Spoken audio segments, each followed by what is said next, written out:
Afternoon, তোমরা সবাই কেমন আছে? আশা করি সবাই অনেক অনেক ভালো আছে, সুস্থ আছে, আমরাও সবাই অনেক ভালো আছি। তো এখন দুপুরবেলা, গুড আফটারনুন বলছি। তো দুপুরে রান্না বান্না নিয়ে চলে আসছি, মানে দুপুরের লাঞ্চ।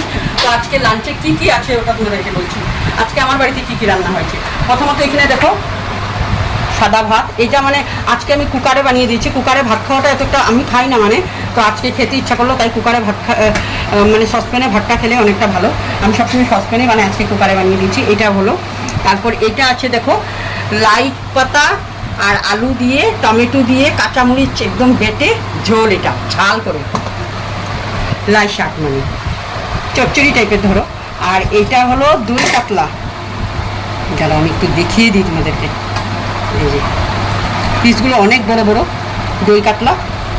আর এটা আছে হলো, এটা বরিয়ালি মাছ বলে যে ওইটা, এই দেখো পোস্ত শস্য দিয়ে ঝাল করেছি, কাঁচামরিচ বাটা দিয়ে।